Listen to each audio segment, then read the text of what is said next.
এই ভিডিওতে আমরা এইচএসসি বা আলিম পরীক্ষা 2021-এর জন্য ইংলিশ ফার্স্ট পেপারের খুবই গুরুত্বপূর্ণ একটা মডেল টেস্ট নিয়ে আলোচনা করব। আর এখানে আমরা যে অংশটা আলোচনা করব সেটা হলো পার্ট এ, অর্থাৎ reading test.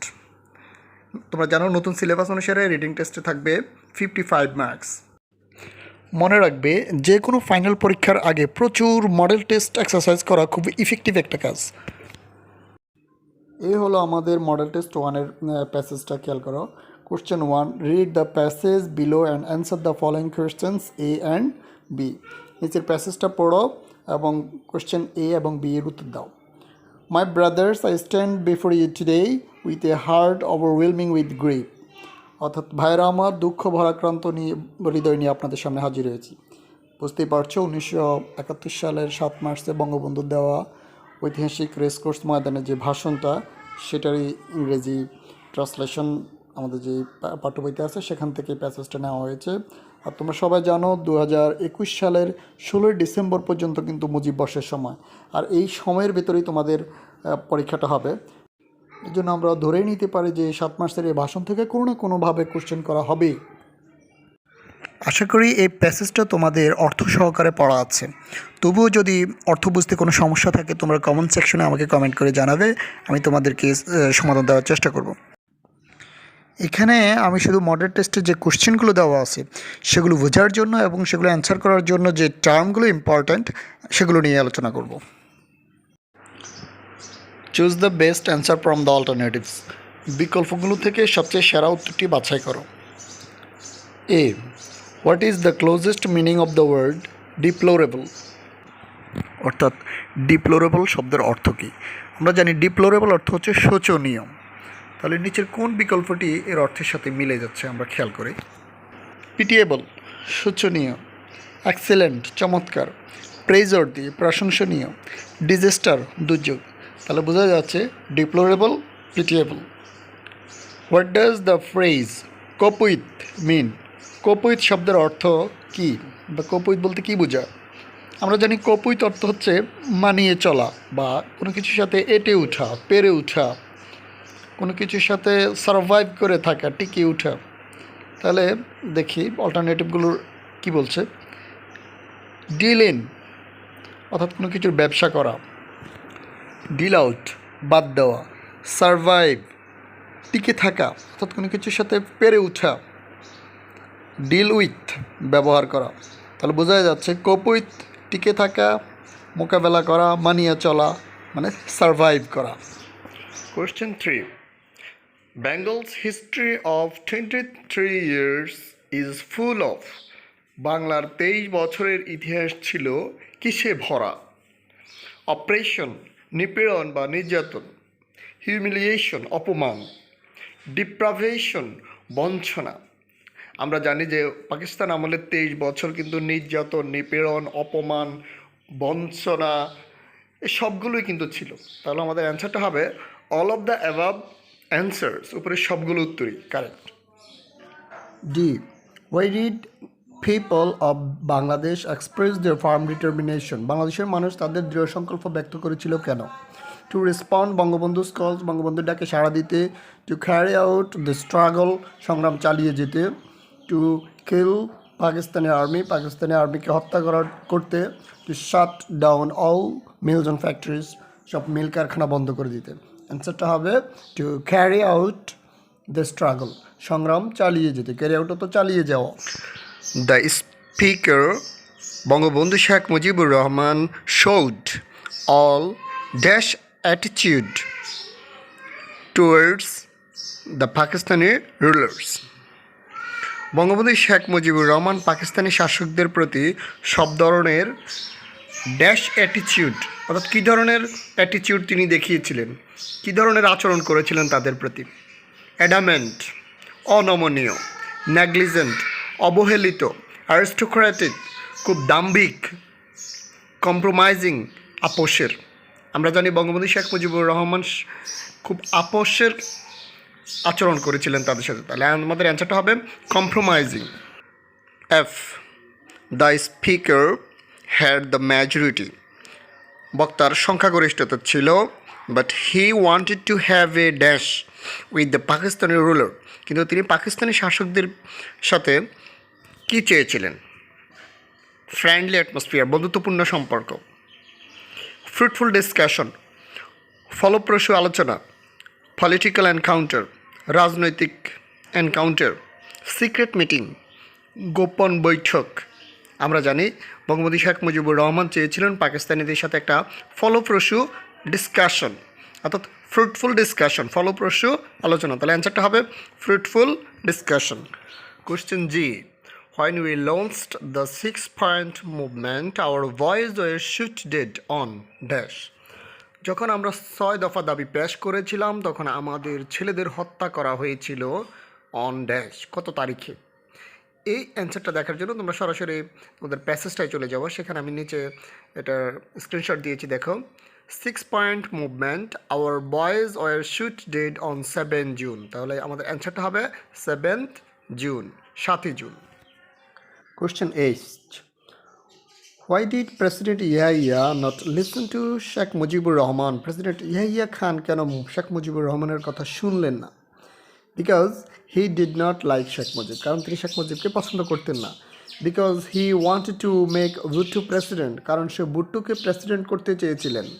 Because he didn't want to give the seats which were owned by the Awami League, কারণ তিনি আওয়ামী লীগ কর্তৃক যে সিটগুলো বিজয় লাভ করেছিল সে আসনগুলো দিতে চাননি। Because he wants to break Pakistan, কারণ তিনি পাকিস্তানকে ভেঙে দিতে চেয়েছিলেন। আমরা জানি তার মূল উদ্দেশ্য ছিল যে আওয়ামী লীগ যে নির্বাচনে বিজয় লাভ করছে যে আসনে, সে আসনগুলো যাতে সংসদ তারা নিতে না পারে, এটাই তিনি চেয়েছিলেন। তার মানে আমাদের অ্যান্সার হবে because he did not want to give the seats which are owned by Awami League. Question I, Awami League had the landslide victory in the election of, আচ্ছা, আওয়ামী লীগ কত সালের নির্বাচনে ভূমিধস বিজয় লাভ করেছিল? 1952, 1952 সালে, 1954, 1954 সালে, 1966, 1966 সালে, 1969, 1969 সালে। আমরা জানি যে যুক্তফ্রন্ট নির্বাচন হয়েছিল 1954 সালে। তার মানে 1954 সালের নির্বাচনে আওয়ামী লীগ ল্যান্ডস্লাইড ভিক্টরি লাভ করেছিল। তাহলে আমাদের অ্যান্সারটা হবে 1954। যে দ্য 6-point মুভমেন্ট লঞ্চড, 6 দফা দাবি পেশ করা হয়েছিল ড্যাশ, কত সালে? In 1964, in 1965, in 1966, in 1967। এটা সবাই জানে 1966 সালে 6 দফা পেশ করা হয়েছিল। তাহলে অ্যান্সারটা হবে ইন 1966। যাই হোক, কোশ্চেন আই এবং জে এর অ্যান্সারটা তোমরা ওই স্ক্রিনশট থেকে দেখে নিতে পারো, প্যাসেজে এগুলো সরাসরি অ্যান্সার লেখা আছে। B, answer the following questions, নিচের প্রশ্নগুলোর উত্তর দাও। প্রত্যেকটা প্রশ্নের মান হচ্ছে 3, 5টা প্রশ্নে 15 নম্বর। A, who is the speaker here? এখানে স্পিকারকে আমরা জানি Bangabandhu Sheikh Mujibur Rahman is the speaker here. Where was this speech made? এই বক্তব্যটা কোথায় দেওয়া হয়েছিল? The speech was made at Racecourse Maidan, Dhaka. Question B, do you know the period mentioned as the 23 years tragic years? তুমি কি বুঝতে পারছো যে 23 বছরের মর্মান্তিক সময় বলতে কোন সময়কে বোঝানো হয়েছে? Yes, this period is from 1947 to 1970, 1947 থেকে 1970 সালের এই সময়টাকে ট্র্যাজিক ইয়ার্স বলা হয়েছে। Why was the period tragic, termed as tragic? এই সময়টাকে কেন মর্মান্তিক বলা হয়েছিল? অ্যান্সারটা হবে the period was termed as tragic because during this time the people of Bengal experienced much operation, humiliation and deprivation. এই সময়টা ট্র্যাজিক বলার কারণ হলো এই সময়ে বাঙালি অনেক অত্যাচার, নিপীড়ন, শোষণ, নির্যাতন, অপমান এগুলো কিন্তু বঞ্চনা সহ্য করেছিল। Question C, what do you know about Sheikh Mujibur Rahman? আমরা শেখ মুজিবুর রহমান সম্পর্কে অনেক কিছু জানি, কিন্তু তোমরা সংক্ষেপে অ্যান্সার লিখবে। Bangabandhu Sheikh Mujibur Rahman is the founder of Bangladesh. He was born on 17 March 1920. He declared the independence of Bangladesh. অর্থাৎ বঙ্গবন্ধু শেখ মুজিবুর রহমান বাংলাদেশের স্থপতি। তিনি সরি 1920 সালে 17 মার্চ জন্মগ্রহণ করেন এবং তাকে বাংলাদেশের জাতির পিতা বলা হয়। Question D, we could not form a government, আমরা সরকার গঠন করতে পারিনি। What does the sentence imply, এই বাক্যটা দ্বারা কী বোঝানো হয়েছে? অ্যান্সারটা এভাবে লেখা যায়, the বাঙালিজ won the elections in 1954 but Pakistani rulers didn't let them form government. বাঙালিরা 1954 সালে নির্বাচনে বিজয় লাভ করেছিল, কিন্তু পাকিস্তান সরকার তাদেরকে তখন সরকার গঠন করতে দেয়নি, পাকিস্তানের শাসকরা সরকার গঠন করতে দেয়নি। E, what is the speciality of the history of Bengal mentioned in the passage, প্যাসেজে উল্লেখিত বাংলার ইতিহাসের যে স্পেশালিটি বা বিশেষত্ব সেটা কি? আনসারটা এভাবে লিখতে পারো, the speciality is that the history of Bengal is full of torture, humiliation, deprivation and deprivation. It is full of incidents. তাছাড়া তোমরা অ্যান্সারটা প্যাসেজ থেকে আরও বড় করে লিখতে পারো, যেহেতু প্রত্যেকটা প্রশ্নের জন্য 3 নাম্বার, এই জন্য একটু বড় করে লিখলে কিন্তু সমস্যা নাই। Question 2, satellite is one of the greatest dash of modern science, satellite is one of the greatest inventions of modern science. এখানে ইনভেন্ট আছে, এখানে নাউন ফর্মটা লিখতে হবে, তাহলে ইনভেন্টেড নাউন ইনভেনশন, আর ওয়ান অফ দ্য পরে প্লুরাল নাউন হয়, এই জন্য inventions. Satellite is one of the greatest inventions of modern science. It has dash greatly, এটা ব্যাপকভাবে কী করেছে, এটা ব্যাপকভাবে কন্ট্রিবিউট করেছে, অবদান রেখেছে to the dash of modern civilisation, আধুনিক সভ্যতার কী ক্ষেত্রে, ইমার্জেন্স, আবির্ভাবের ক্ষেত্রে। তাহলে এখানে ইমার্জ আছে কিন্তু ইমার্জেন্স নাউন ফর্মটা হবে, তাহলে it has contributed greatly to the emergence of modern civilization. আমরা কন্ট্রিবিউটেড লিখবে, যেহেতু হ্যাজের পরে ফার্স্ট পার্টিসিপাল ফর্ম লিখতে হবে।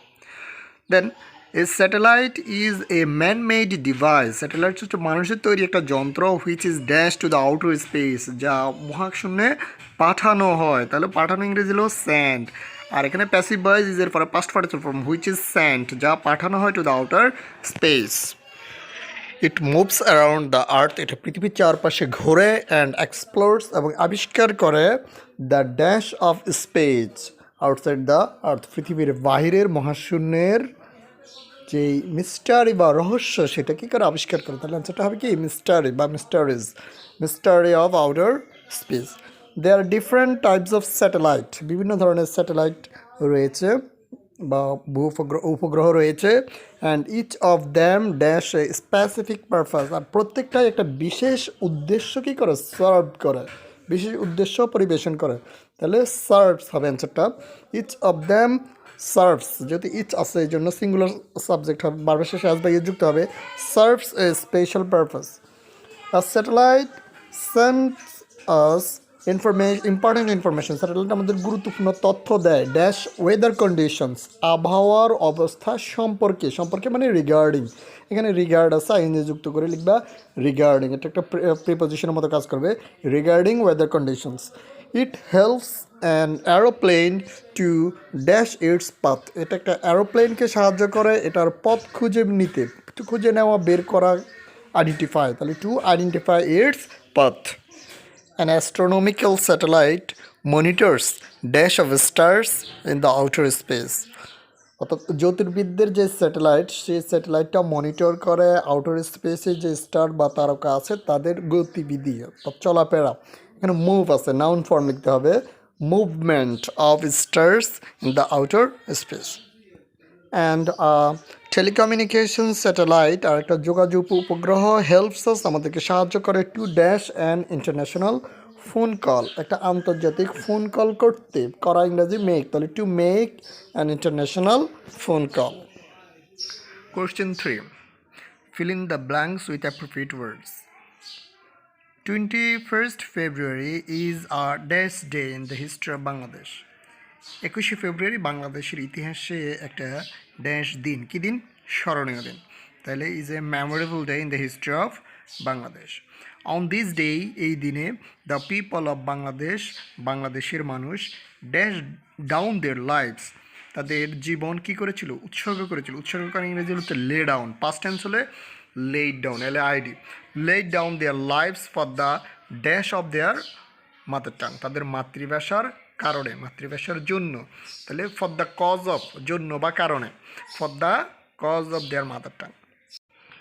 After the dash of Pakistan, Pakistan স্বাধীন হওয়ার পর, তো স্বাধীনতা ইংরেজি কি ইন্ডিপেন্ডেন্স, তাহলে after the independence of Pakistan, পাকিস্তানের স্বাধীনতার পর the rulers of west Pakistan, পশ্চিম পাকিস্তানের শাসকরা ড্যাশ উর্দু বাংলা চাপিয়ে দিয়েছিল, চাপিয়ে দেওয়া ইংরেজি হলো ইম্পোজ, তাহলে চাপিয়ে দিয়েছিল past tense imposed Urdu on the Bangla dash people, মানে বাংলা ভাষায় কথা বলা মানুষের উপর, Bangla speaking people, Bangla speaking মানে বাংলা বলা মানুষের উপর, স্পিকিং পিপল।